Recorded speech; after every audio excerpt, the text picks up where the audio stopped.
Well, there's the car, and I'm back to that smell of some dead creature in the vicinity, and hopefully not a human being. And we go down this track. Hopefully this will be more productive.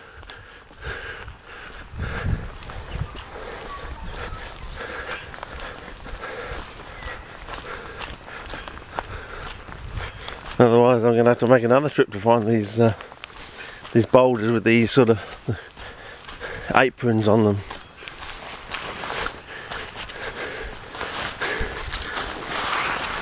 Because you never know, you might find dicotyl on one of them growing annually from seed in the moss on the boulders. You never know. Now I know how late in the season they actually do flower. All you need is a semi-permanent water late into the season, enough to get them to flower, to set seed, and then they carry over into the following season via seed and do it all again, sort of thing.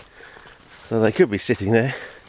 And being isolated in that way, sowing seed all the time, you could end up with a variant. So that's why I'm always interested in these things, because you never know what you might find. This is Australia. It's you know, we've been sailing away, avoiding glaciation for, you know, hundreds of thousands, not millions of years, and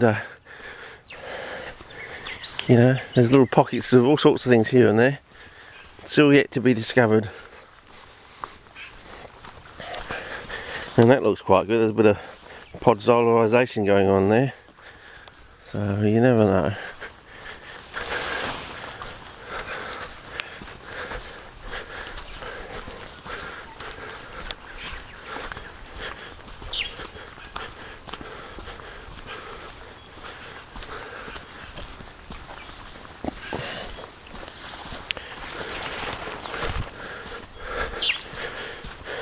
Yeah. I suppose this is the only other place only other way you can get to see the place without actually coming here. Because the way things are going in Europe, you might not be able to afford a plane ticket for the next 10 or 15 years, and then you'll be 10 and 15 years older, and when you get here, you may not be able to, you know, you won't be as young and as fit as you were, and you know, so that's why I think the people, the bigwigs at the top that caused the GFC, they should be, you know, forget prison. There's something better than prison. Put them in the stocks in New York City just for 48 hours. Have them protected by the police.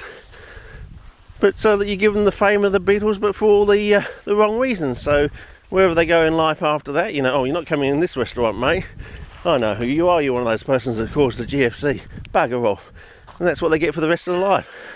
Just the big ones at the top, the ones who knew what they were doing and they knew it was wrong and they still did it anyway. They're the ones. Put them in the stocks in New York City just for 48 hours, you know. It'll be better than prison, I can tell you that. I mean, why does everything always have to be prison at the end of it? There's some things that are better than prison for those sort of people. Notoriety. Yes. Anyway, because they basically affected millions and millions of people's lives around the planet. They've denied them ability to go to places before they become old. They can't fully enjoy what they're. And how are you supposed to pass on to the next generation when you're not happy yourself? You know, that's what I'm saying. You know, if you're not happy in your own life, how are you supposed to try and pass off a sense of joy and glee to the future generations? And they've caused that, of course, by being greedy.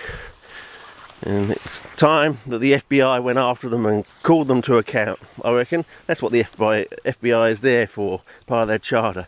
Federal Bureau of Investigation. They have to investigate, find out who the big wigs at the top were, and call them to account. Anyway, that's my rant for today, I think. I'm starting to go down now, so the boulders have got to be around somewhere.